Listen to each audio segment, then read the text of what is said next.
blessings of this day, blessings of life, liberty, the opportunity to live in this choice land. We thank Thee for these blessings of America, the blessings of family and friends, the opportunity to serve the public. We pray Thy blessing upon our service, Father, that will be acceptable to Thee and to those that we serve. We pray for those in our community who have special needs.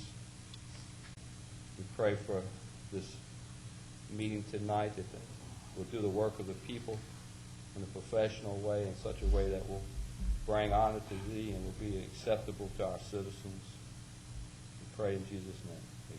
Amen. Pledge allegiance to the flag of the United States of America and to the republic for which it stands, one nation, under God, indivisible, with liberty and justice for all.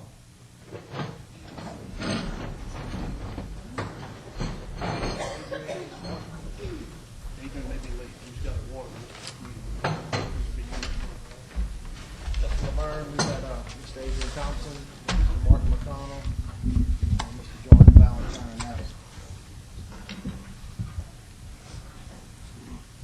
Move on to number 4, acceptance of minutes of December 5th, 2005. So moved, Mr. Chairman. Got a motion by Mr. Jerry Savard, Second. second by Mr. Dempsey Lambert. Any questions? Any objections? So moved. I'm going to yield, it's not on the agenda, but I'm going to yield some time for the parish president to tell the report up front. Thank you, Mr. Chairman. Good evening, everyone. And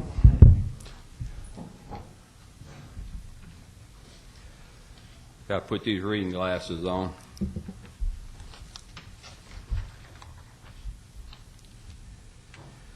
Board members, members of my staff, citizens of East Ascension Parish. I was in Washington, D.C. and missed the meeting in December. Prior to that meeting, I had been researching the drainage plan plans, projects, and the cost-benefit analysis of same. Since that time, due to the fact that so much has been said and written about this issue, I've accelerated my research into this very important topic and have watched the DVD of the December Drainage Board meeting.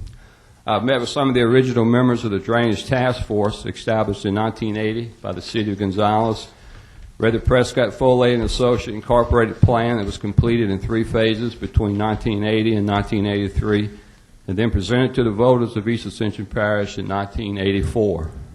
In addition, I have tasked the Finance Department to go back and give me a complete summary of all revenues and expenses associated with the 1/2 cent sales tax approved by the voters. These findings will be reviewed with you in my State of the Parish report later this month in the February board meeting. Tonight I offer the following insights on what I have learned in the last few weeks.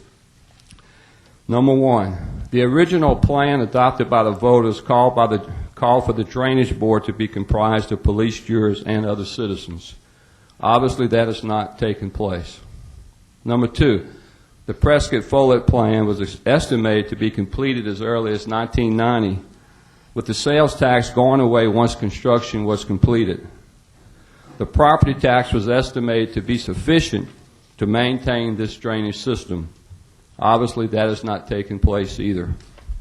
Number 3, when the homeroom charter went into effect in January of 1995, an agreement was signed between the East Ascension Consolidated Drainage District and the West Ascension Consolidated Drainage District, and the office of the parish president, which had been created with the adoption of the Home Rule Charter. I am told by the parish attorney that the executive branch of our parish government doesn't have veto power over the actions of this board.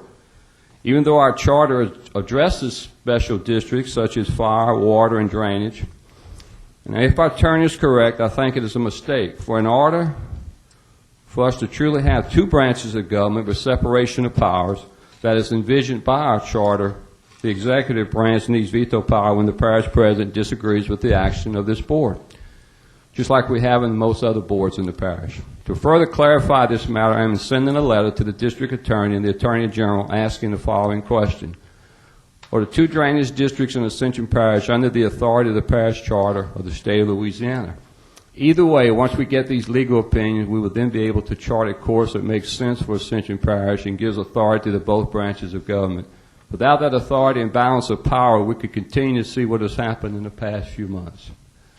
Number 4, if we learn nothing else from Katrina and Rita, we must learn that drainage issues are too important to be debated and financed without the benefit of expert consultants. Any hint or smell of politics must be removed. Since I am not an engineer or a flood expert, I have met with firms that I believe can help us steer us in the right direction. You will hear from one of them later this evening.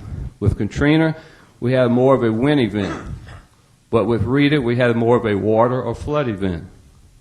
Since our drainage plan adopted by the past drainage boards and approved by the voters was only designed for a 5-year event, and I emphasize that, for a 5-year event, and since Hurricane Rita was a 10-year event, we should not be surprised that some of us had water in our homes, even though this is very unfortunate, especially in light of all the development that has taken place since 1984, when this plan was first adopted. This will become clearer as URS makes their presentation tonight in CDM. Number 5, part of the preparation that the parish does in advance of a storm or a major rain forecast is to reduce the water level on the inside of the McElroy pumping station to a level of 0.05 to 1.00. This process began for Rita on Friday and was completed without the use of all of our pumps by Friday night. I visited the station and witnessed this for myself. Since the high tide in Lake Pontchartrain was predicted at about 2 a.m. to 3 a.m. Saturday morning, we were prepared to use as many pumps as necessary to protect our citizens and their property. The water level began to rise at the pumping station at about the same time as the high tide occurred, prompting the use of all 5 pumps for many hours. I visited the station again on Saturday and witnessed the use of all 5 pumps. As I recall, I received a call Sunday afternoon from a local plant manager who was out of state, asking us to consider reducing the number of the pumps in use due to the fact that their facility in the vicinity of our pumping station was dangerously close to being flooded. Even though this could have been disastrous for this company and the region because of the products transported in their lines, I told them that we would maintain the 5 pumps as long as our citizens were in harm's way. In meeting with one of the pumping station managers and operators, I learned that some pages from our law book are missing, and I'm still investigating this matter. I think I know where they are. I've also learned that some members of the council and drainage board have been going to various parish employees without going through the director of public works. You may recall a letter sent to you several months ago requesting that all such requests go through the director of the department or the chief administrative officer of the parish. This must become standing operating procedure, both for the protection of you as drainage board members and for parish employees. Number 6, our hazardous mitigation plan has now been accepted by the state of Louisiana and the Federal Emergency Management Agency. However, you may recall that our plan was rejected at first. Upon investigation, the administration learned the reason was due to the fact that our consultant had presented a basic boilerplate plan that was used in other parishes they represented. Part of that original plan included a grant application for $1.2 million to raise the road and the Muddy Creek Bridge. If approved, the parish would need to match $400,000 in order to complete this project. Now that our plan is approved, and let me add that it needs to be revised in order to take advantage of the increased dollars that could come our way as a result of Katrina and Rita, I see no reason why this request to fix this problem on Muddy Creek will not be approved. However, I ask that we give our consultants time to review the various options available to us, just in case there is a better way of addressing this problem and others in the parish that are similar. As most of you realize, this is not the only roadway where our people are trapped by floodwaters. URS assures me that this can be accomplished by early spring. I have plenty more information we could review tonight, but since the mind can only absorb what the seat can endure, I will stop for now. I hope this initial review has proven beneficial, and I ask your continued cooperation as we work together to resolve the flooding problems in Ascension Parish. Thank you, Mr. Chairman. Thank you. Questions, Mr. President? Move on. Number 5, Ascension drainage funding. Mr. Hillensback? Yeah, I'm gonna defer to the end. Gonna go after item number 10. Mr. Hillensback, since it's right there, why don't we go ahead with it now? I asked to defer. What's the wishes of the council board on deferring it? I have no problem with him deferring. Okay. Roll call. On what way you want to move it to? After item number 10.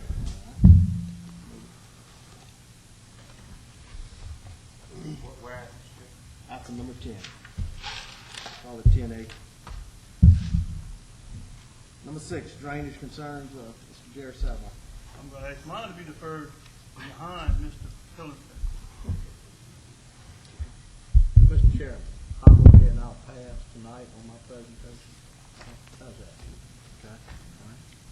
Mr. Hillenbeck is passing on his presentation, so Mr. Savoy. I will pass on mine, Mr. Lambert. Very good. Thank y'all. We'll move on to number 7, Prescott Foley Drainage Plan. Mrs. Cheryl Fontenot. Thank you, Mr. Lambert.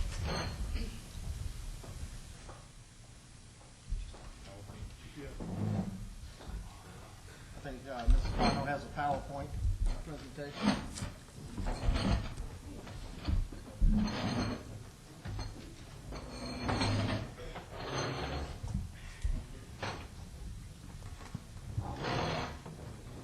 Mr. Savoy did one earlier this spring, and it was a very good one. But in light of the recent questions brought up, and I just thought that maybe we should revisit it and just kind of look at it again. The following information is presented to review the facts and clarify decisions made by the Drainage Board related to the Laurel Ridge Levee project. This levee is part of the original Follett Plan, adopted in 1988 to address drainage in Ascension Parish. I might stop a little bit and say that the Follett Plan is not a set-in-stone plan. It's a direction that the parish wanted to go in to help stop the flooding. And so when we talk about the Follett Plan and follow the Follett Plan, we mean the general principle of it and not necessarily word for word in the plan book. Priorities changed to approve bulkhead project. Dredging of Bayou Francois and Black Bayou next step on the Follett Plan. The bulkheads increasing the cost by $1.5 million were not in the plan. BCG engineers did a cost-benefit analysis and proposed 3 alternative plans. In February 2005, the board agrees 6-2 with Fontenot and Barraga opposing. Savoy was absent to change plan and go over the budget to do $1.5 million when BCG says no cost benefit. Now in 2004 we got this. I have an article in 2004 where administration said that our funds were low. So 1.5 to go over budget is significant to this drainage board after receiving that.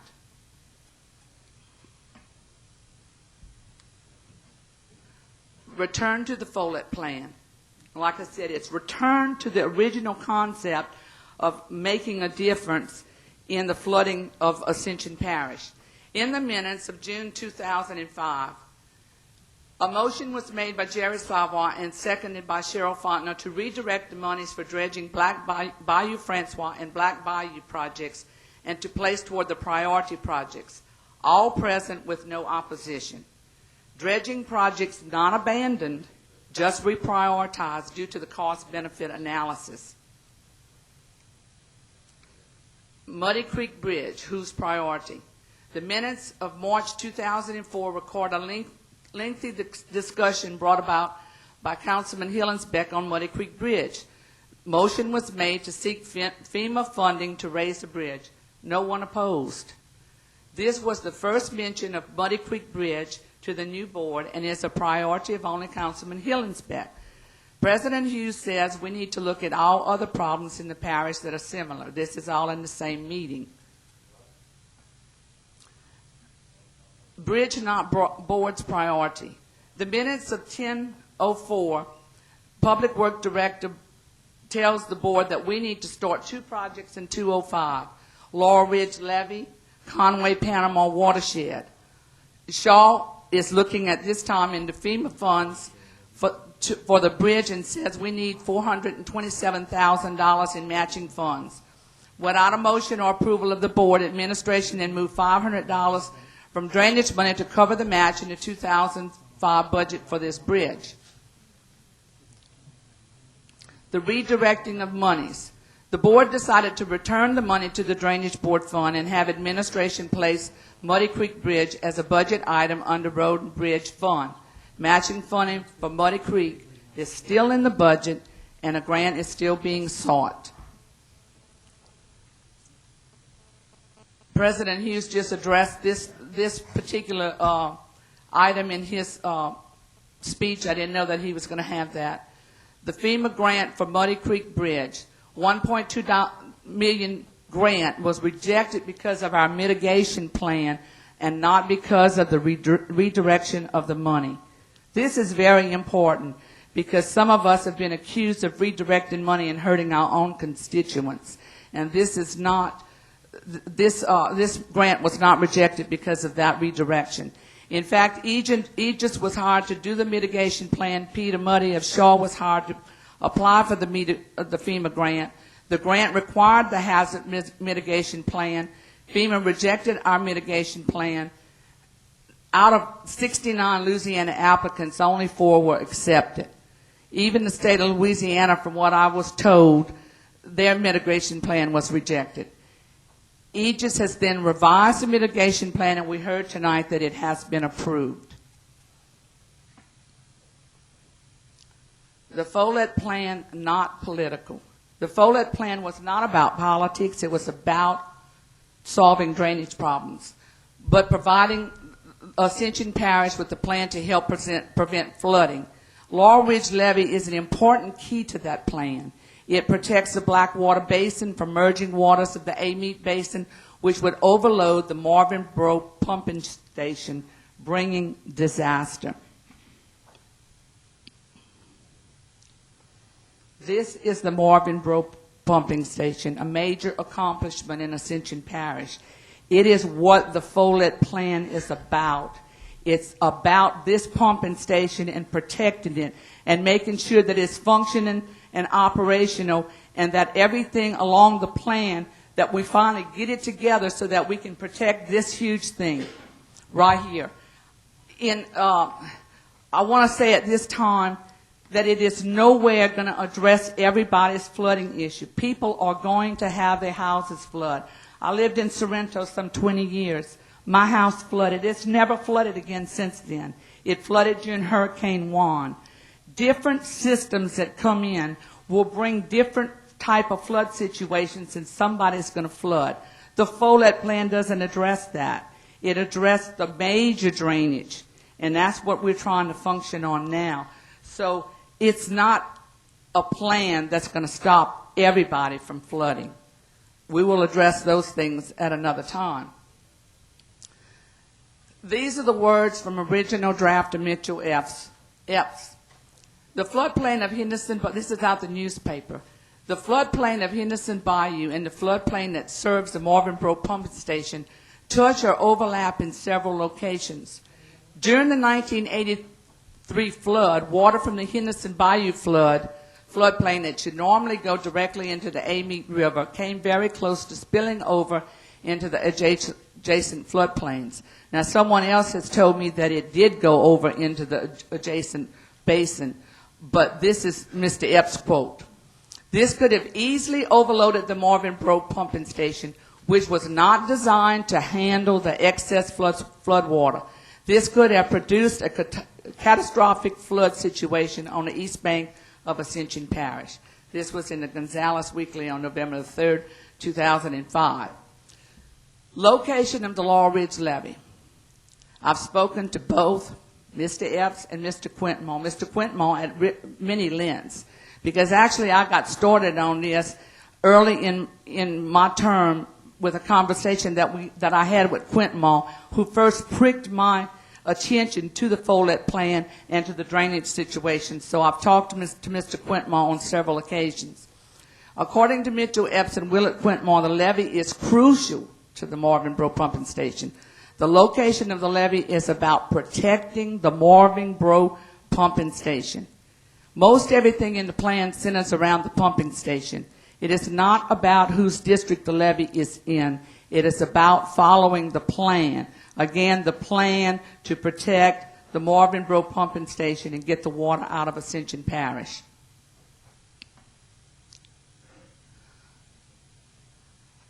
This is what I understood that happened with the logs. I understand that there's 2 logs. There's a maintenance log. There's an operational log. The pumping station, from what I have been told, all the 5 pumps were running. Councilman Todd Lambert and others witnessed themselves that all 5 pumps were running. Flooding in areas after Rita. The problems that I had in my district that I made the board and the administration aware of in the North Ascension were not related to the bulkhead project. That water flows into Bayou Manchac and into the Marvin, and not into the Marvin Bro pumping station. I've just got another email this evening about this same type of situation in the Manchac area over there, down Perkins Road and Bluff Road. This water does not go into Marvin Bro pumping station, but they did have some problems. This is some recent work that was done on the Goudin. After I brought it to the attention of the number of homes that I had in my district that were flooded, the people themselves came. They knew what the problems were, and they knew how to solve them. Administration came right back real quick at the next meeting and said that they had reprioritized things and that they were making the flooding situations that happened in Rita, which was a classical 10-year storm, they were making that a priority to see what happened to prevent that from happening again. And this is one of the things that they did. They went and they cleaned the Goudin out. As you can see from the piles of trees, there was nothing but trees. There was a barrier. I want to thank them for the fine job that they did. They did an excellent job in cleaning this. I understand that they'll burn this debris as the weather permits. Engineering input. BCG provided cost-benefit analysis on bulkhead project for November 2004. The minutes of July 2005 note a motion made with no opposition to hire CDM to do preliminary engineering environmental study and feasibility study for Laurel Ridge levee extensions and Muddy Creek Gate Phase 1, November 5. Recommendations after the study were to do the gate instead of the bridge, and that we implement the Laurel Bridge levee project. These numbers came from qualified engineers that we had hired qualified people to do the job, and their consensus was that we go ahead and implement the Laurel Ridge levee, and that we do the Muddy Creek Gate. Now, none of these things have to be done. This is what they recommended to us. And so we can take a look at them again if we need to, but this is what was done by our engineers that we hired. Muddy Creek Bridge is still moving forward if we can get the grant money. So it is not something that we're not going to address or that we're trying to push aside. What's next? CDM would have to do a 30% design that would tell us more definite where locks, gates, levees, etc. will be effective. So that would be the next phase of what CDM would be hard to do to bring this to our attention so that we would know where to go after that. These are crucial things because these are what we depend on in making our decisions. We're not engineers up here. We're here to make decisions, and we do expect to get the input from the people that know what to do. The conclusion. Laurel Ridge Levee and Muddy Creek Gate are important components of the original plan. Laurel Ridge Levee in particular is that it keeps the merging waters from connecting and overrunning the pumping station. So the conclusion is follow the Follett plan. The Follett plan is to protect, I think initially was to do the Marvin Bro pumping station or something similar. I think that was, somebody said it was like two pumping stations, and they decided to do it into one. So they did make some changes there. I think anything can be changed or revised or whatever, but the plan itself was to alleviate the waters in Black Bayou and New River and Bayou Francois, and to relieve the people in the northern part of the parish through the pumping station. And that mission so far has been accomplished, and the rest is just making sure that we protect that thing so that we don't end up like New Orleans. We can't keep talking about it. We have to move forward. Thank you.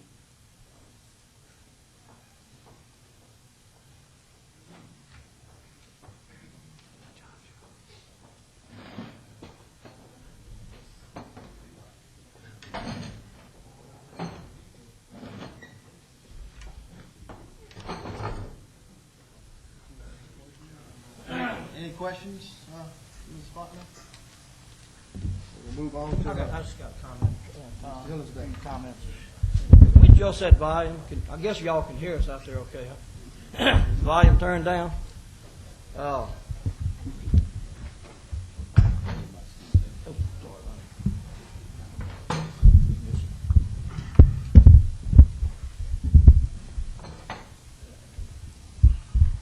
got the floor, Mr. Elizabeth. All right, thank you. I'd like to go to the minutes of November 05 Drainage Board meeting. Just received them, and want everyone to break out their copies of the minutes.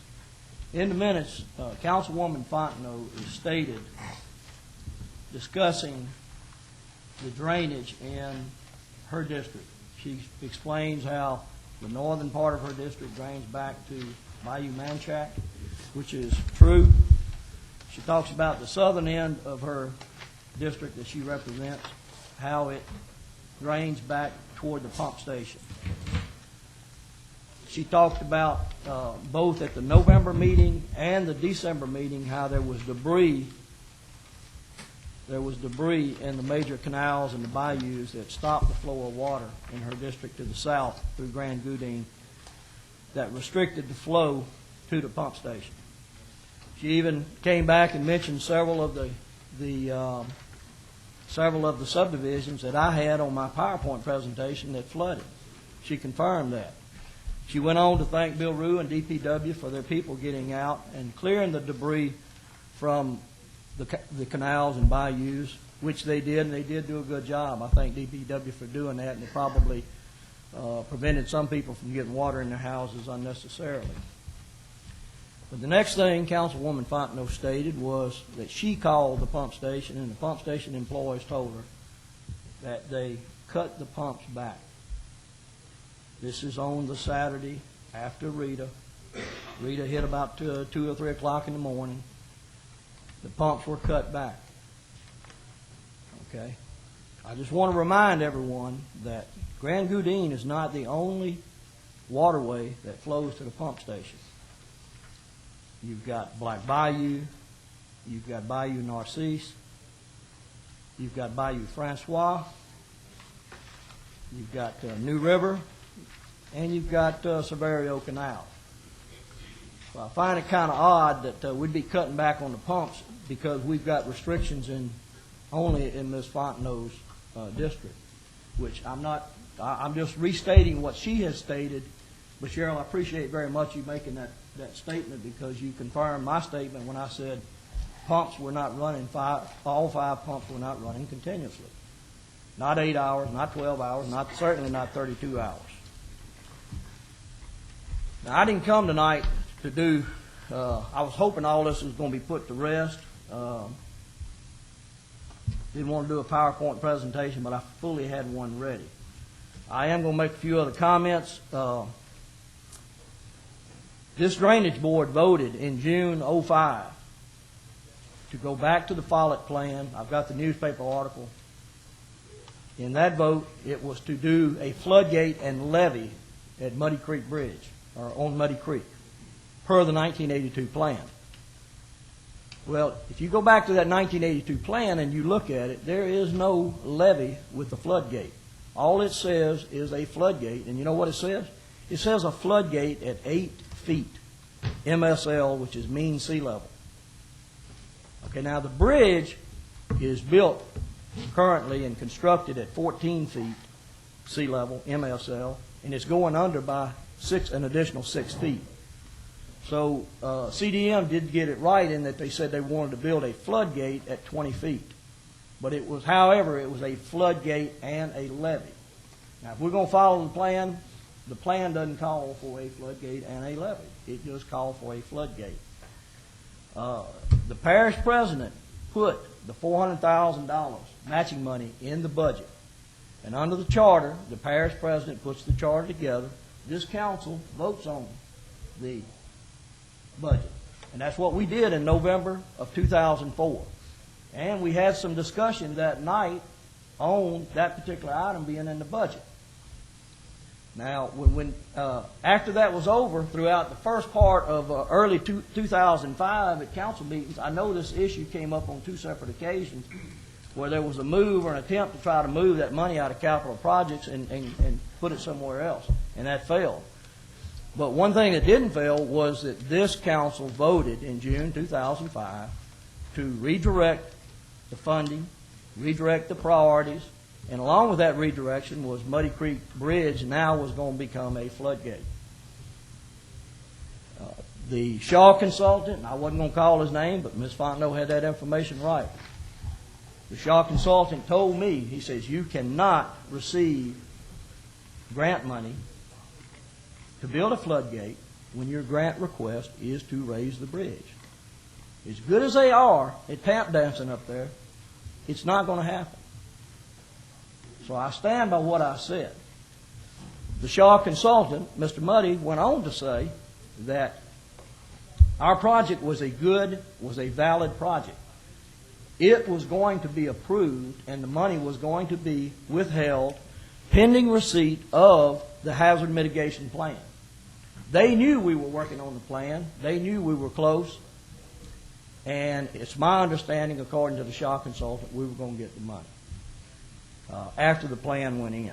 However, again, I'll say this again, you cannot get grant money to build a floodgate when your grant request is for raising a bridge. And if you go back and I invite anyone to pull the tape of the meeting that night. I brought up that point. I said, we're going to mess around and we're going to lose this grant because of what we're doing here tonight. Now, I've heard several times over the last couple of months it's been brought up about the 1983 flood, and no doubt that was a serious flood situation. And we keep talking about what if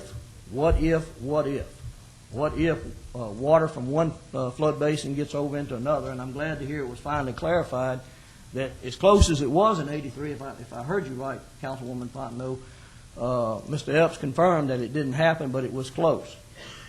Well, I want to remind everything, we got I don't know how many millions of dollars, hundreds of millions, I guess, project going on north of us called the Comite Diversion that is supposed to divert some water and take some pressure off of the Amite River. So I want to remind you of that. The other thing is I want to say, and it's the last thing I'm going to say about all this, is in 2005, throughout Grand Goudin, Black Basin, and others, it's not a situation of what if. We have people flooding. We have people getting water in their houses. And I think it's time that we understand that, and I agree. We need to move forward. We need to identify what the issues are, prioritize everything. That's one of the first things I called for early on in the Drainage Board, was that not only was Muddy Creek a problem, but I think it was pointed out there were 7 other areas around the parish that are similar problems. I can tell you at Muddy Creek, when the water rises and it's up for 4 or 5 days, those people are completely cut off. You cannot get emergency service vehicles back there. You cannot get ambulances. You cannot get fire trucks. You cannot get law enforcement. You've got plant workers out there at night crossing a very wide stream that is very swift in bateaus, dodging low-hanging power lines, and you got school children doing the same so they can catch the bus in the morning, get to school. It is a serious situation. But I've yet, after calling for it, I've yet to see a prioritized list of similar situations and how we're going to address them and work them off the list. We cannot just continue to keep talking about we got a problem. We have to address the problems and work them off. So that being said, Mr. Chairman, I appreciate my time. Okay, Ms. Ellsbeck. Any questions? Mr. Jerry? I got a couple. One, and a couple. Mr. Hillenbeck, you made mention that in the plan it doesn't call for levies. I've got a copy of the plan right here where it states Muddy Creek, Alligator Bayou, and Henderson, flood structures, flood gates, and controlled structures. I would think that controlled structures could mean levees and pumps.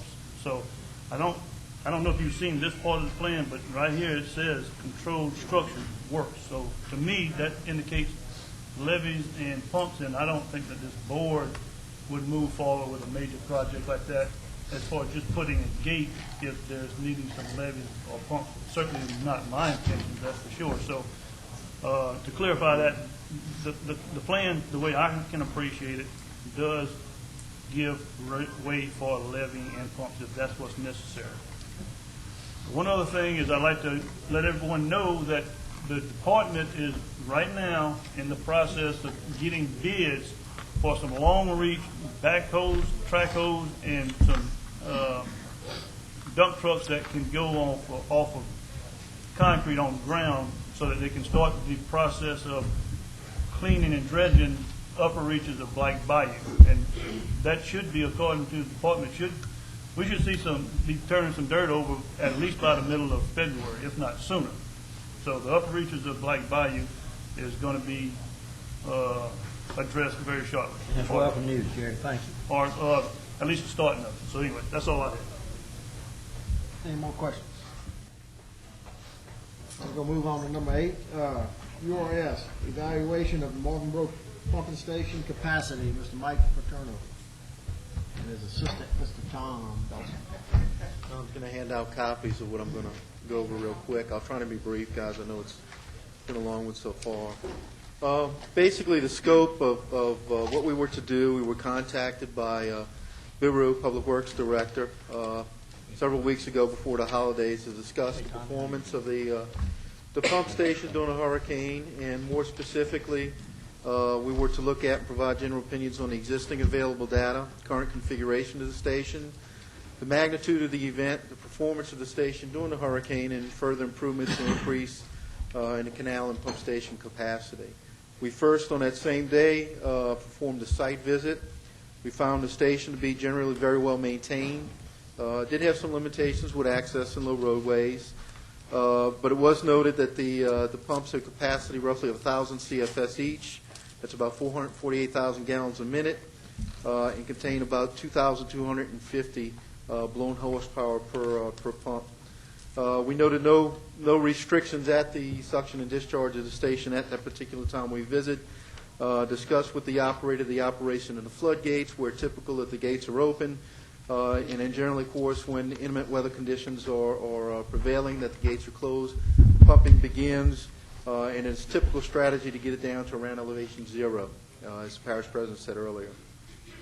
Noted although they have all the required instrumentation that they need, there is additional instrumentation, electronic controls that could ease the operation, speed up a little bit. We were also provided with information on 5 separate rain gauges and gauges in the canals. The canal gauges were at the station on the protected side. Bayou Francois at US 61, Black Bayou at 431, Black Bayou at 621, and Bayou Dean at Babin Road. This data is included in the back of the report as attachment C. It's very important that you note that. We're also provided a copy of the drainage plan by Prescott Follett and Associates, phases 1, 2, and 3, and a proposal, preparation, operation, maintenance documents at the station by Power Modem MCA. Now, existing background information, as I noted, the original plan showed two 2,000 CFS stations planned for Black Bayou Severio Canal and at the end of Bayou Francois.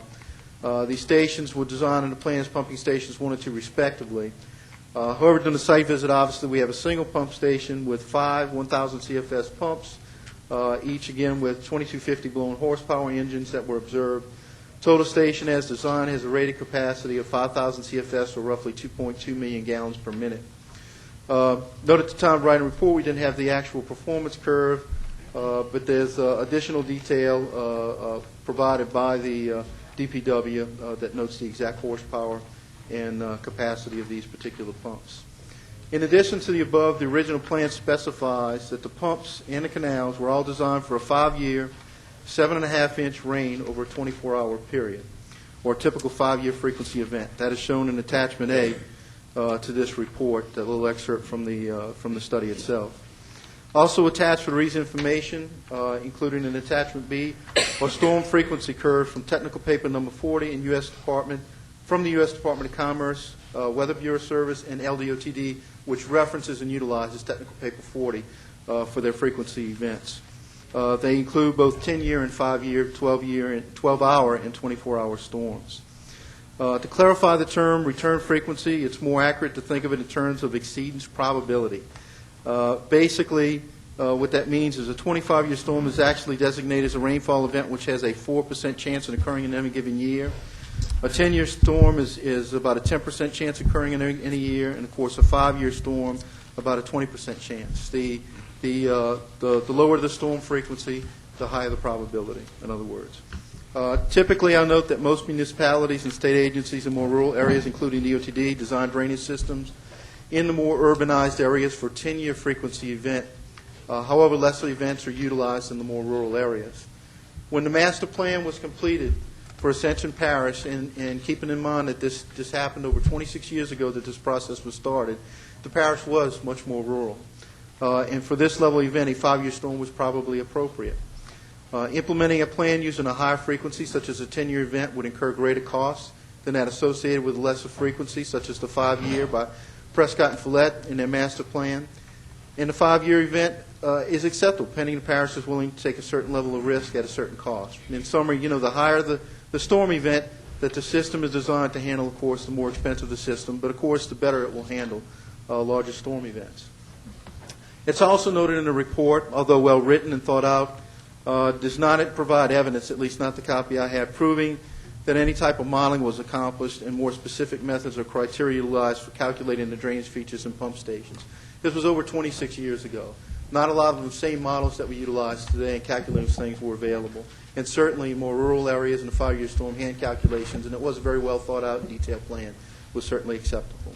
But we would note that during the 26 years since the study was accomplished, there have been huge increases in the Ascension Parish population. That's nothing that all of us don't know, resulting in intimate changes in our hydrology and hydraulics parish. Some of the changes obviously include increased number and density of subdivision, causing additional runoff, increased size and number of subsurface drainage systems and canals, draining existing subdivisions and roadways. Most of our roadways today are utilizing 10 and greater storms. Increased number of commercial establishments and runoff from the paved areas. And then, of course, a decrease in number of green spaces and ponding areas to cushion the effects of a larger storm. Therefore, it is our opinion that the plan, because of the changes over the last 26 years since this process was started, should be updated and reflect the existing conditions in Ascension Parish. Now, saying all that and looking at the magnitude of the event, as we noted in the above site visit that we obtained from the parish 5 separate rain gauges and 5 separate canal gauges, and reviewing the data that is in the back of the report, you can see that within the first 12 hours you got somewhere between 6 to 7 inches of rain. Beyond that, you probably got about 7.5 to 8.5 inches of rain over the 24-hour period. This information, as I noted before, shown in Attachment C of the report for the reader's information, and then comparing that with the year storms in Attachment B, we can see that this was much greater than a 5-year event. In fact, you had, in the first 12 hours, close to a 10-year event or the perfect 10-year event for this storm.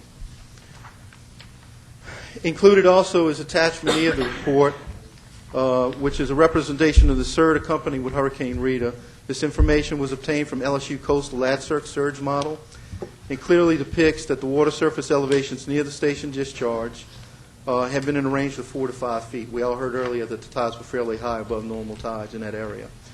Therefore, the storm event was well in excess of the 5-year storm to which the Ascension Parish system, although not complete, was designed for.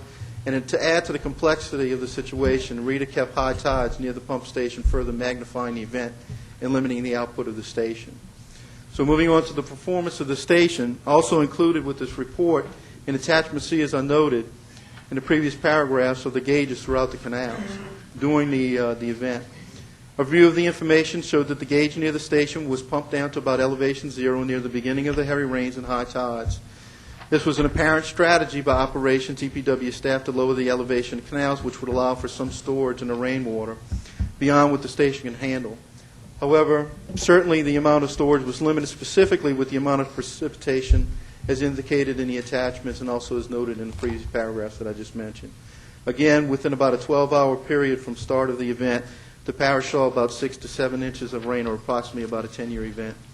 Keeping in mind, again, that the station was only designed for a 7.5-inch rain in a 24-hour period, and again, it's included in attachment D.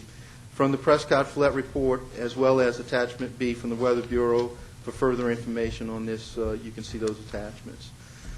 So it was only a matter of time that the station would be overwhelmed with this type of rainfall, and in fact the station did become overburdened roughly 12 hours into the event, about 3 a.m. as the peak made its way down to the stream. It's also very important to note that the high tides on the discharge side, as indicated in LSU's AdCirc model, again 4 to 5 foot above the normal ranges in that area. It's typically a station designed for an average normal conditions. In other words, 1,000 CFS, or that 448,000 gallons per minute, or the total 2.2 million gallons a minute, with higher tides. The higher the tide is what we call a high differential head. The higher that differential head, the less effective the pump is, the less it can actually pump. And that's part of the problem here. Now, although I didn't have the specific Curtis pump, I also included a typical pump with 2,000 horsepower roughly that does about 448,000. And you can see just from this, and it's really a conservative estimate, about 20% of the efficiency of those pumps could be downsized. As another example, working with the city of New Orleans recently on their pumping stations, it was noted for Rita and Hurricane Katrina that with the high tides, typically they lose about 45 to 50% of the capacity of their pumps. And I think we need to verify that, get the performance curve that I understand will be provided to us. Continuing on, further improvements and increase in the canal and pump station capacity. In summary, the station was not designed or able to handle the tides and rains that accompanied Hurricane Rita. Therefore, it is the desire of the parish to handle this type of event. The pumping station, levee system, and the major drainage canals throughout the basin would need to be improved beyond the existing conditions and what was designed in the original plan. The station could be modified, add additional pumps. Certainly there are permit issues. There are issues of adjacent parishes and concerns about the water. Mr. Allensbeck, you noted earlier they're trying to divert some of that flow. Those are issues that have to be looked at. And a variety of other different and unimproved portions of the system will consistently exhibit significantly higher heads than possible should the entire system not be improved. However, caution is suggested, since as noted in previous paragraphs, the increase in population, urbanization, and makeup of Ascension Parish has changed dramatically since the original study was accomplished over some 26 years. And again, it is our opinion that the original plan was well thought out, was a very detailed plan of attack, but as noted in the plan itself, and I quote, "The purpose of this long-range planning is not to predict with great precision future events. This is impossible. The purpose of the long-range planning is to enable people to make decisions as to the general direction that they want to go into the future. The plan needs to be updated, the capacity of the station evaluated based on existing conditions, and the increase in runoff that needs to be calculated. Further suggested in the study itself, in attachment D, the schedule is such that pumping stations are constructed early in the project will provide improved drainage capability since the floodwaters will overcome the station." In other words, if in fact we stick with a 5-year event and our station is at a 5-year event, then we can move forward with the rest of the improvements. But I think topography, hydrology, the hydraulics have changed such that it's worthwhile to look at the big picture and look at an updated plan, reprioritize the different things that we're suggesting. There's nothing wrong with sticking with a 5-year event. A little bit it's the amount of risk and cost that the parish is willing to accept. It's not uncommon for 5-year events, although many of the parishes go to 10-year events as the areas become more urbanized as opposed to different rural areas. As a recent example of that, Jefferson Parish doing their SELA program, which is just back up, We're improving both the canals and pump stations simultaneously. At some point, the pump stations lagged, they improved the canals, and actually they wound up moving some of the flooding problems from upstream to downstream areas that had never seen flooding before. Not saying that's going to happen here. It's just the caution that you need to look at the big picture. It has been 26 years. There have been a lot of things that changed. The station was not designed for the 10-year event that accompanied Rita, and actually performed fairly well according to the data that I have. That's it. Thank you. Anybody got any questions for Mr. Mike? Thank you, Mr. Mike. Jerry Jones? You call on Bill. So now's the time to decide if we're going to move forward with bringing on an engineering firm as far as going into this evaluation and the pump capacity. That's where we're at now. I believe at the last meeting, y'all heard me say that we really need to look into these companies, these engineering companies, and look for the ones that had a great deal of experience working with pumping and dredging and leveling to get the best one on team for us, Ascension Parish. Is there any reason for us not to move tonight on it? I've got the RFQs for all the engineering firms that ever want to do business in the parish and reviewed them. There's several of them that we got. Burt Klein Peters was a good one. BCG was a good one. CDM was a good one. They're all good. I can tell you that I got a cross-reference of committee members, and what I found was the most of them was comfortable going with Burt Klein Peters. That's what I found. Now, that's up to this committee as far as what they want to do. But is there any reason for us to delay bringing anybody on? It's time to move on. So I'll make a motion we bring Burt Klein Peter on to do the pumping station capacity. I'll second. Evaluation. I got a motion by Mr. Jerry Savoy, seconded by Mr. Dempsey Lambert to bring on Burt Klein Peter to do our evaluation of the pumping station. Any questions? One further thing. Bill, I'd like for you, as soon as you can, hopefully the next meeting, to bring back to us the scope of work that we're looking to have done, as far as, so that we'll know exactly what we're getting. We'll have that for the next meeting. Okay. Any objections? So moved. We'll move on to number 9, upgrade on the Marvin J. Bro pumping station electronics control. Mr. Bill Root. It should be in your packet. It's entitled October 11th, 2002, from Parish and Odom, MCA.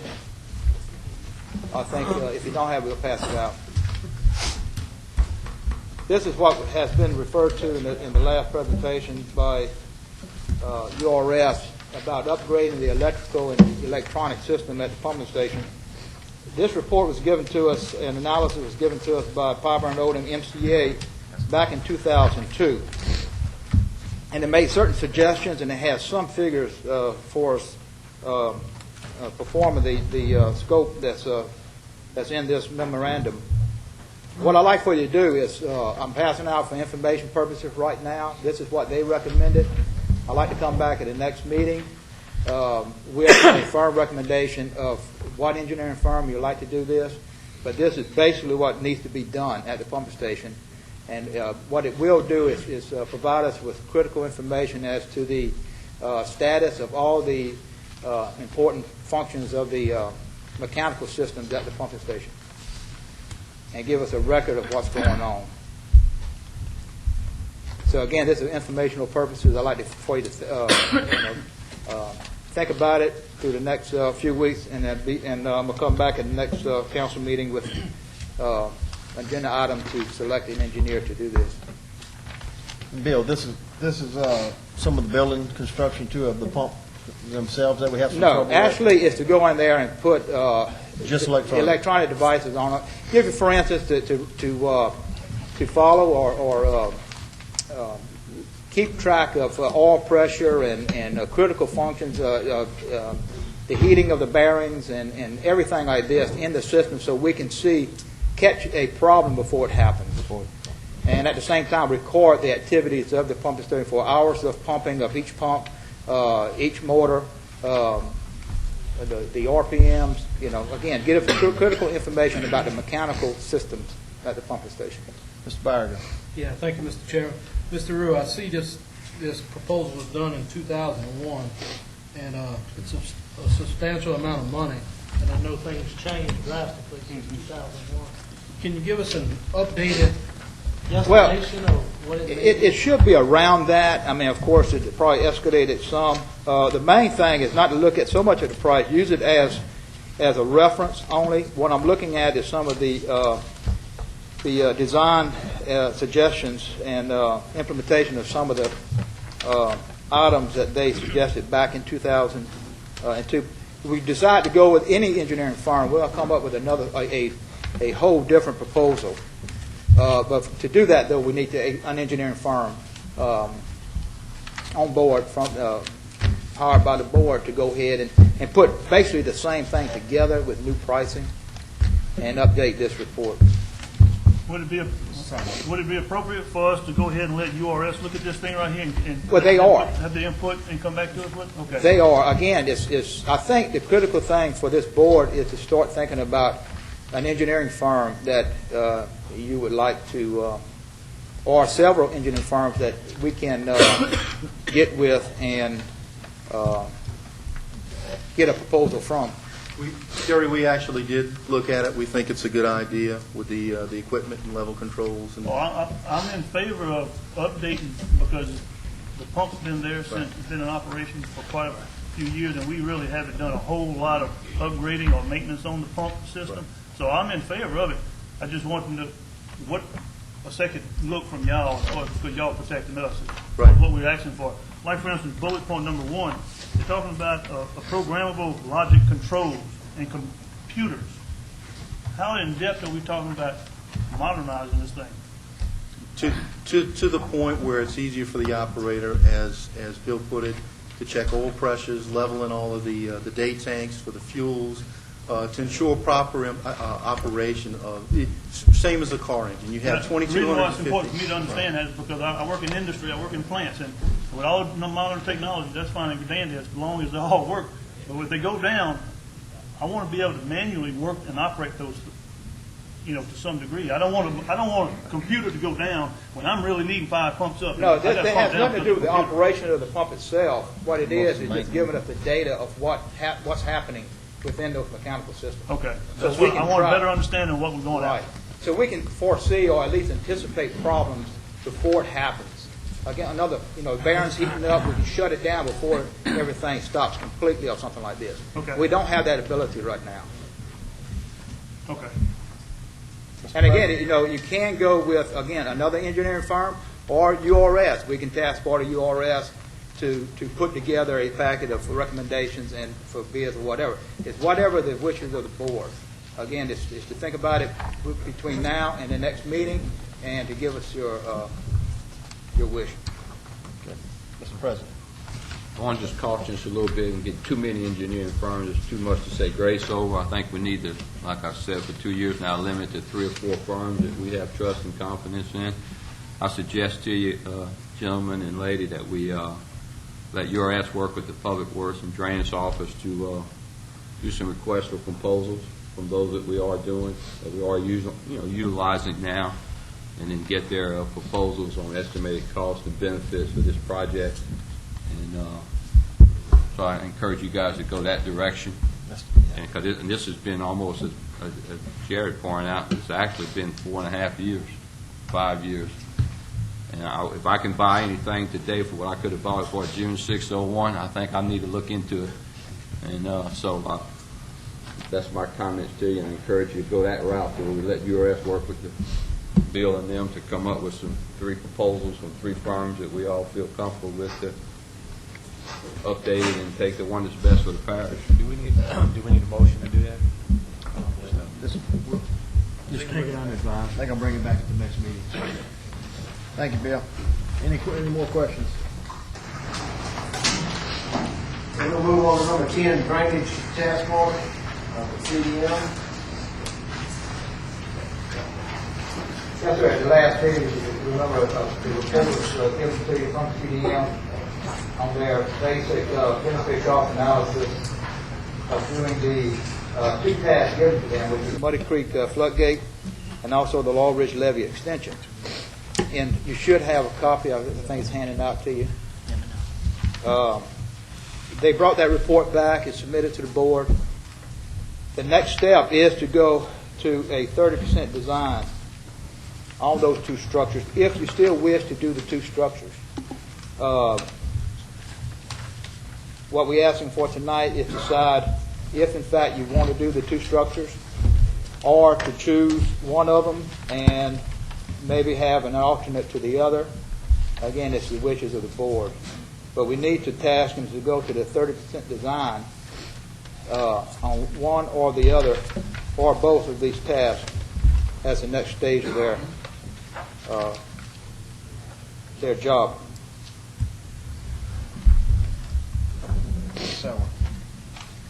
Yeah, on Wednesday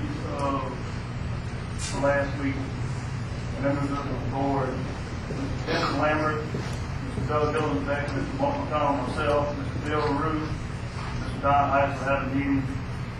One of the issues that was discussed in the meeting was Muddy Creek floodgate. Coming out of that meeting, there was a consensus that we wanted to move our efforts, time, money, and effort from Muddy Creek gate improvements to Henderson Basin. If there's any changes that's been made since Wednesday, I need to hear from y'all. If not, I'm going to make a motion that we go forward with the Law Ridge levee extension, move monies and efforts toward Henderson Basin, and whatever you need from this point to I need them. One other thing is, whenever we talk about Law Ridge levee extension and we talk about Henderson Basin, the second phase of this is extending the levee north to Summerfield. All right, so that's automatic. I mean, that was brought in and discussed whenever I brought it up 6 months ago or whatever it was. So that's automatically assumed that we'll address that too. So, Bill, a motion, what you need as far as moving that and moving toward Henderson Basin.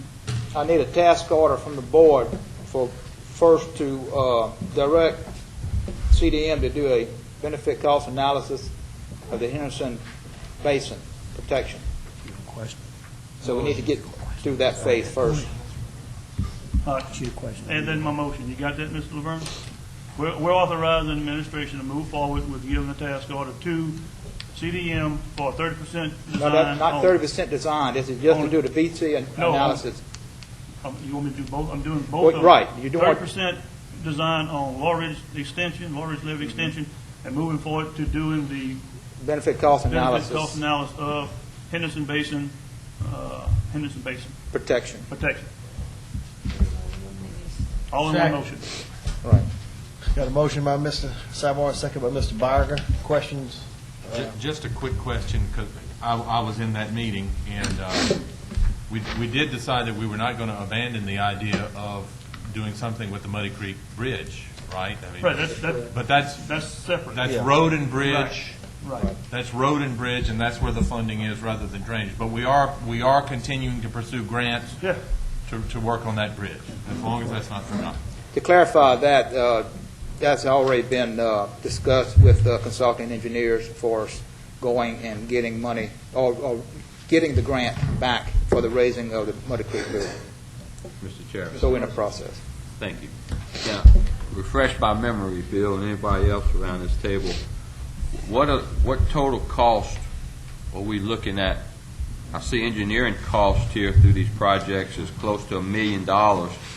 What are the construction costs broken down? Let's start with Law Ridge and then Byron Henderson. What kind of cost are we looking at, and what kind of time frame are we looking at for these projects? Yeah, well, I have I got it broken down right here. the representative of CDM here can give you a little bit more information as to the cost of the project itself and the timeline. So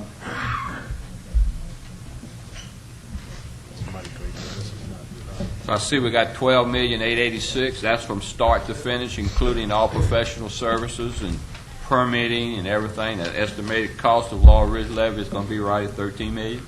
Well, that's what we have right now, right? And our intention is to do the preliminary design to sort of finalize that number.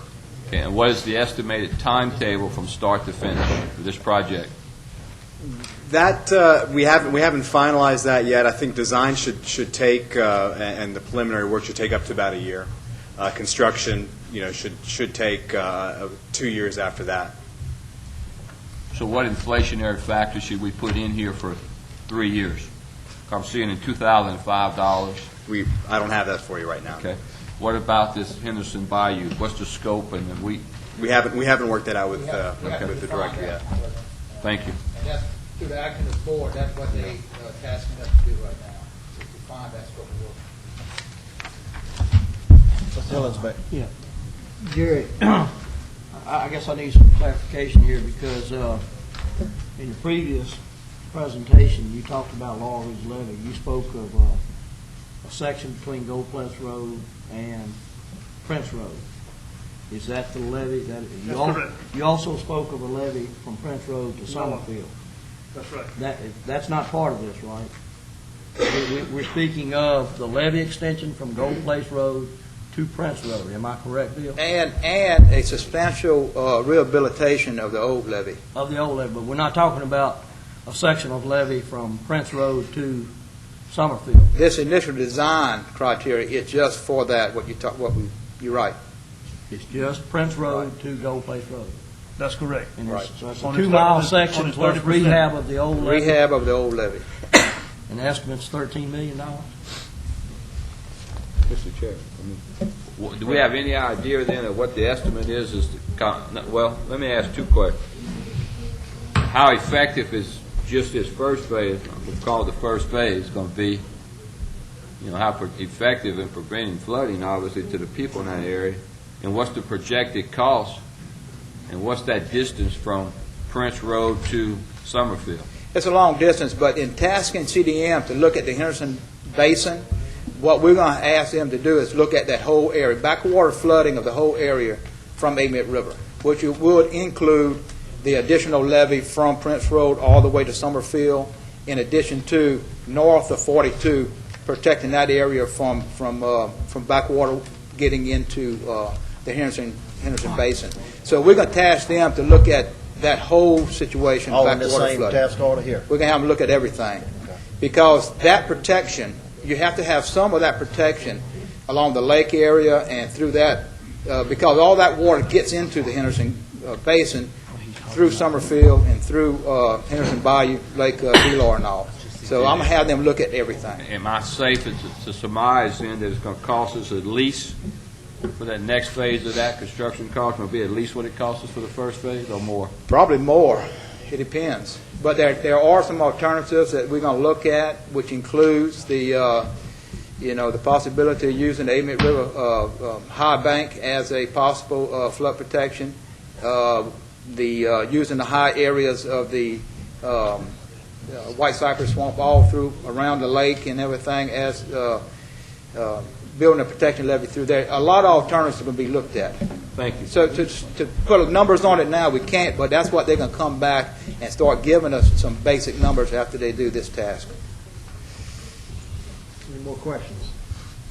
We got a motion by Mr. Savoy, seconded by Mr. Barger, to move forward on the Henderson Bayou Basin and Laurel Ridge levy 30% of the,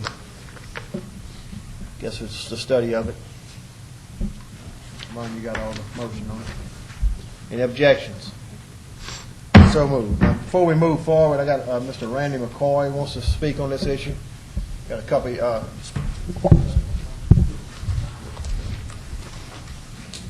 Mr. Randy, before you start, Mr. Herman, you wanted to speak, or you want to yield your minutes to Randy? Okay. So, Randy, you do have some time. Thank you. Mr. Hughes, council, I want to thank y'all for giving me a chance to speak. Most of y'all probably know me on the council. If you don't, my name's Randy McCoy. I'm a public servant for the parish, just like the rest of y'all. I've been involved with this for longer than most of y'all have ever sat on this board with the flooding problem. I've seen it. I walked it. I'm also a victim of it. I live in the Lake Martin area. There's a few of us in here tonight. And my biggest concern tonight is this Law Ridge Levee project. I hear about an extension, building it from Prince Road up. For me, that's blocking another floodplain that's going to throw more water on the Lake Martin area, which we don't drain as it is. If an engineer would look at the map, he'd see that Lake Martin sits in the bowl. We are the hub that takes the water on the north end of the parish from everybody. I hear that we are proposing a levee system. If we're going to do that, let's propose and get the land bought or purchased or whatever we have to do to build this levee system in one phase, all the way. You can't build it in just phases. It's a job that has to be done all at one time. The Marvin Bro pumping station, that's a great idea. That's the best thing since the best intervention we ever had in this parish. I mean, it drains all of Gonzales, Central Santa Maria, all the way to Geismar. All that drains because of that, and it was a good thing that's built. Back to Lake Martin area, that Law Ridge levee hurts us. In 1983, if anybody was out there, they looked at the 22 area, and when the Law Ridge levee hit, there's a set of culverts there. You can pass there every day to there. There was a 4-foot difference in the water from the north side of the levee to the south side of 22. And what we're having in now, houses coming up in a floodplain. I don't understand that. How can somebody allow houses to be built in that floodplain? We have houses now on the Spall bank of the diversion canal, blocking tributaries there. I would like to see a plan to where we purchase, or whatever we have to do to start a levee system like Mr. Savoy. He's got a great idea. That's a starting point. But not just do it in phases. If you're going to do it, do the whole thing at one time. You know, there's places in there where we've been doing logging. There's culverts put in there in the last couple of years when the water has come up. It's coming off of us slower and slower all the time. I'm having to deal with problems with people's animals floating in my fences, the garbage, the trash, the boats, the propane bottles, you name it, because I live in the back of it. Mr. Shakespeare is a great example. My last flood, it missed me by ½ an inch. I paid him and worked with him side by side to pick my house up out of this flood. And what happens? The Corps of Engineers rated the flood level 1.5 feet on me. Am I safe? I don't know if I'm safe now or not. But I can promise you, I spent more money than anybody else in this room is getting a house up. We having people at Lake Martin, FEMA's paying to tear their houses down and build them up 8 foot in places that didn't flood like that before. I know we have a serious problem, but just building one part of a levee is not the solution. I know we got to protect the Marvin Bro pumping station. It drains a great part of the southeastern part of the parish. It doesn't do nothing for us at Lake Martin, and I feel we're being left out. Us, the Lake Velar area, Summerfield area. If you're going to build this, have an engineer walk it. I mean, hey, just looking at maps on a tabletop and drinking coffee, that don't cut it. Get out, walk it, look at it. Somebody's got to take the step and get out and look at it. When it does flood, I had Mr. Savoy back there when he was my council member. Come and see what the misery we were in, just like everybody else. And, you know, for 25 years I've been fighting this, and it needs to stop for everybody back there. We all need to work together as one unit and get this done, but as one solid project, not in phases. Basically, I guess, you know, putting culverts in, building more levees, I don't know if that's the solution or not. Just, you know, I'm just reiterating what I'm talking about. If you're going to start this system, y'all started it in 1980, 82 or 83 after the flood. Y'all started behind my piece of property building the levee. It got shut down for some reason. Why? Nobody never figured out. The parish come in with tractors, dozers, and started, and 2 days later they quit. Can anybody answer what happened there? Nobody knows. I'll It's get with before you our in time. private. No, I can tell you. So we deal with a big problem at Lake Martin. And I think we're being forgot about, because if you start these levees, you're putting us in a hole, a bigger hole than what we're already in. My honest opinion, if you levy the whole system all the way to 42 around K Drive and put some pumps in at Lake Velar, you're going to pump out the same way you're doing at Marvin Bro. Everything's going to drain on the northern end of the parish. Everything in that area, Henderson Bayou, everything on that end flows through Lake Velar, down through Lake Martin, and out. So I would hope y'all take in consideration our point of the people that live in the Lake Martin area and look at that situation delicately, because it's bad. It's real bad in that area.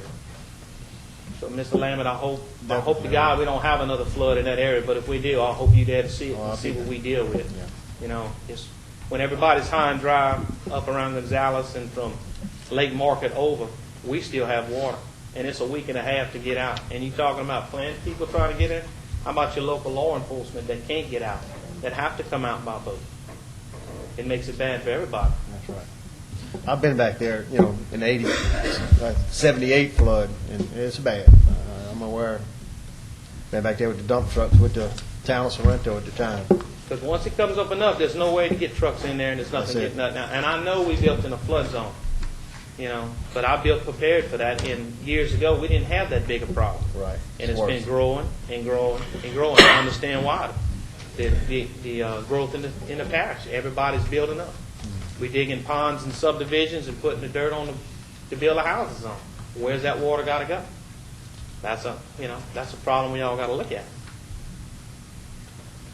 So I thank you for giving me a chance to speak in here tonight on this Appreciate topic. it, Randy. And thank you, Randy. We got Mr. Nicky Frazier. Randy, covering all the bases, I just want to congratulate and thank y'all for all working together. I watched y'all vote on 2 or 3 issues. I don't know whether George wasn't here and made y'all vote together or what, but anyway. if he's the culprit, I'll be out in the hospital not dead enough, because all I can do. He is in bed. I just want to let you know I appreciate you all working together, because it's fun to come to a meeting and everybody working together. I live in the same area that Randy spoke of, and the levee is a dividing line, and I'm certainly happy to see Republicans and Democrats together talk about East Ascension Gravity District as one unit. Same tax base, same funding. I wish the Laurel Ridge levee would be torn down, and we'd have equal amounts of water. But if you look at them, I know that's not going to happen, but if you look at a map on the eastern side of the parish, from the very northern tip on the eastern side to the very southern tip, something just really needs to be done. When the Laurel Ridge levee was built, 40 years prior to the Marvin Brook pump station even being thought about, then it was elevated, I'm going to just guess, 20 years ago. All that was good and well, but the people that was putting that together lived in that area. And chairman of the police jury, and on 2 or 3 different terms and stuff. And I was just a little boy, but not too awfully long ago. Those guys did the best they knew how to do with what they had to do with. So I'm not really criticizing that. And they did a good job. Timing changes. I'm just so happy that you all are unitized and working together, looking at some long-range, short-term planning with engineering firms like you've talked about tonight, to look at a master plan to protect the flooding in East Ascension. We've got good neighbors over in Livingston. We certainly can't just flood them over. However, we need to look at some methods to protect East Ascension.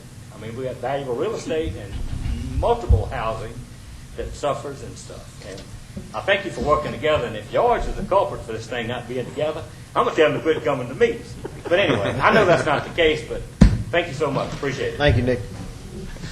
Nick is always good for Any more questions on that issue? Well, Todd, I'd just like to say something. Mr. Shakes now. I just want to say for the benefit of people here, I mean, we've talked about it a lot. We want to do it all, and we're trying to do it all as fast as we possibly can. I think as Ms. Fondo said earlier, we're not engineers, however. We don't want to make the mistakes, if there were any. A lot of times in the rush to try to do something, well-meaning people make mistakes. So what we're trying to do is do it logically and hire engineers to tell us what's the best possible courses to do and start doing them. Unfortunately, in order to get it done, a lot of times that means going in different phases because you get so far behind. If you don't, you just not get anything done. And so if the engineers recommend that we start at a certain point and do this and then do that and then do that, that's what we're going to recommend. And it may put some people as being on that other end of the stick until you get to that area. Certainly, down the line at some point in time in my life, I foresee a pumping station that's going to end up being on the Panama and Conway area as the population gets in that area. So, I mean, those are all things going to happen in the future. But we have to go one thing at a time.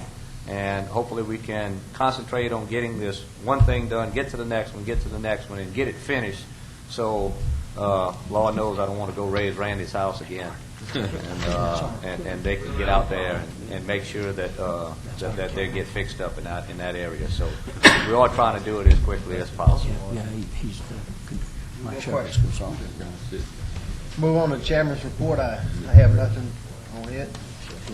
New business. Subway. I got one.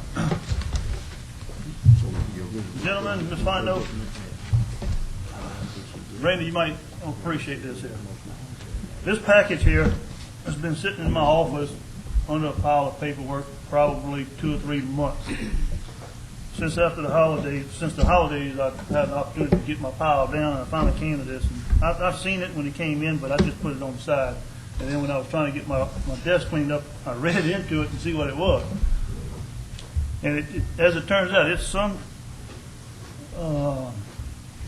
lobbying firm looking for our business to try to get money for us. And apparently there's a couple of council members that visited their booth at NACO last year. That's how we cut it in there. I don't know this firm, I never met them. It's just a point of discussion. Since Rita and Katrina, and with the federal government pumping millions and billions of dollars into the affected areas, there's high hopes that we become in line to some monies. Now, as y'all know, we don't have any lobbying consultants up in Washington for us. Past President Ronnie Hughes and Don have been doing that work for us, and I appreciate the work that they've been doing. But I think that we have a great opportunity at this point to get some money. Now, what I'm concerned about is that we don't have a key person that's working for us on a regular basis with all this money that's coming down to funnel some to Ascension Parish that hopefully we can get to help us make it all one plan, Randy. But I don't know that. I'm not comfortable. I can tell you, I'm not comfortable with working with Congress to get the monies that we deserve. I only bring this to y'all tonight to think about it because next month I'm going to give administration 30 days to work it out and look at it and see if we don't need somebody. But we need somebody on board. The bottom line is we need a consulting firm to work for us in Washington to try to get some of this, capitalize on some of this money that's coming down from Washington today. So anybody else got any ideas? You got 30 days, but we need somebody on board.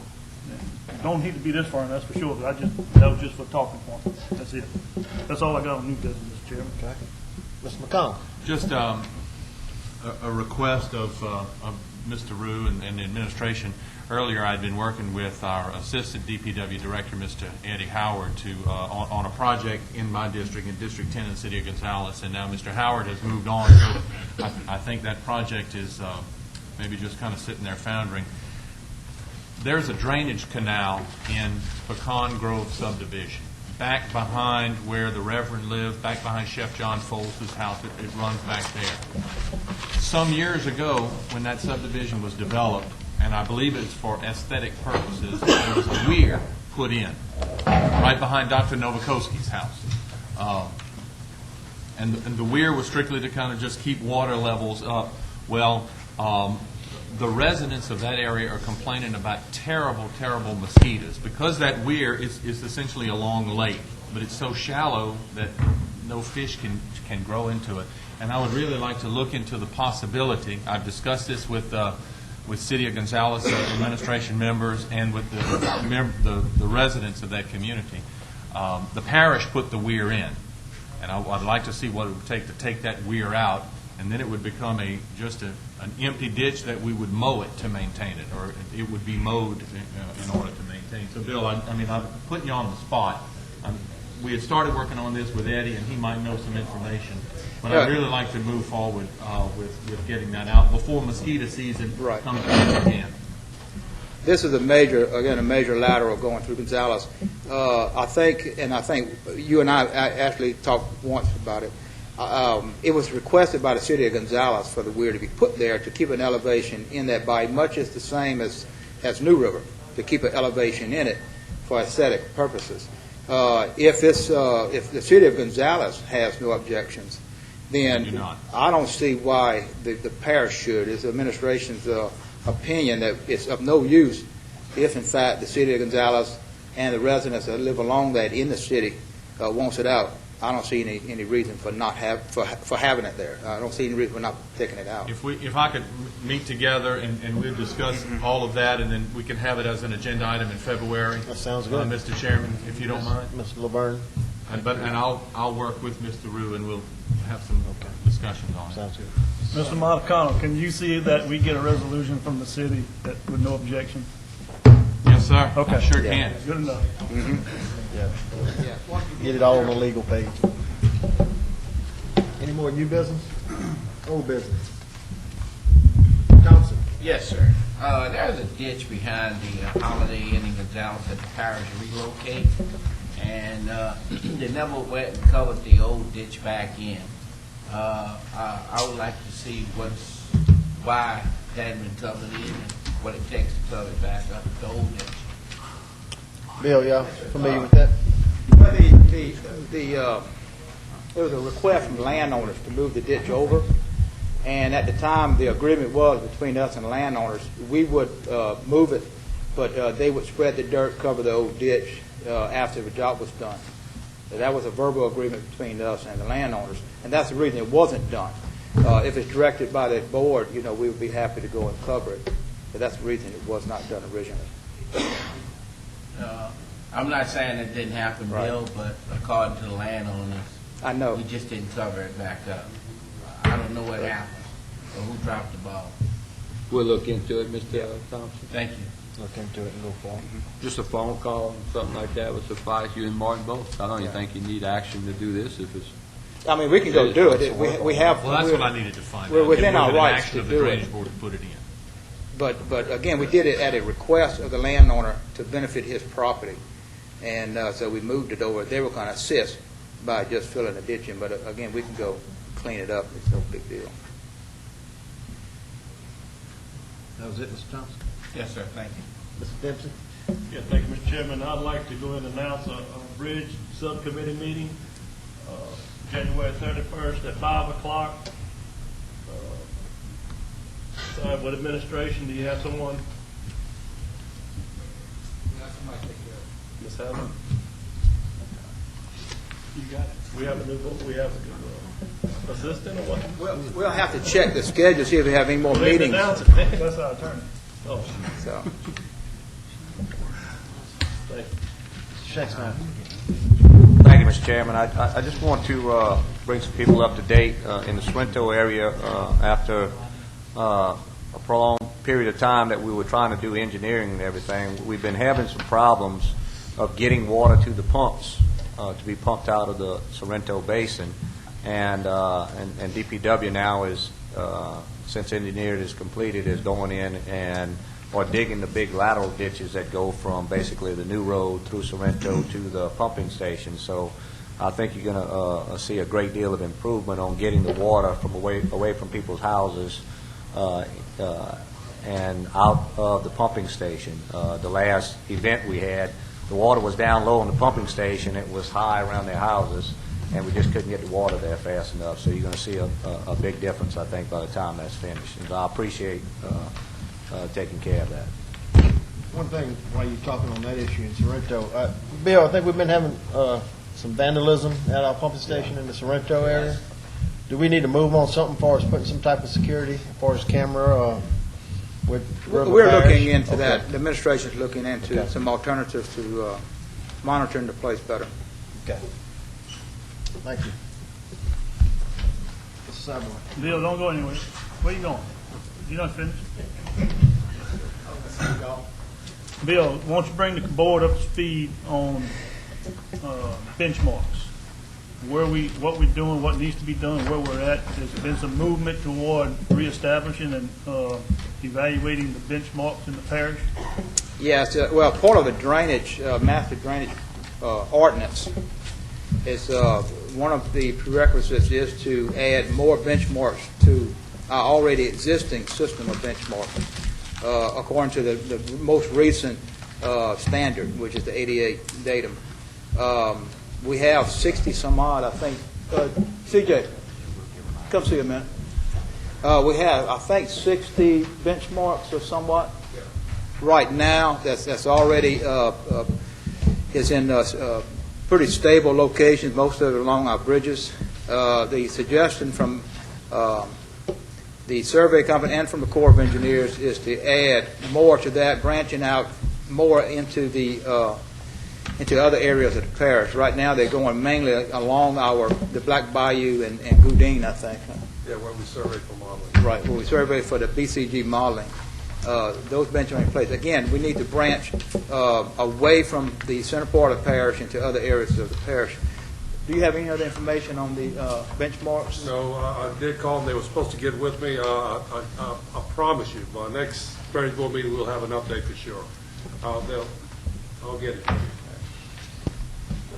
But right now, it's... But SJB Group has been, they've been tasked to provide that information for us, to give us a recommendation, and I thought we'd have it by now. We just don't have it. Yep.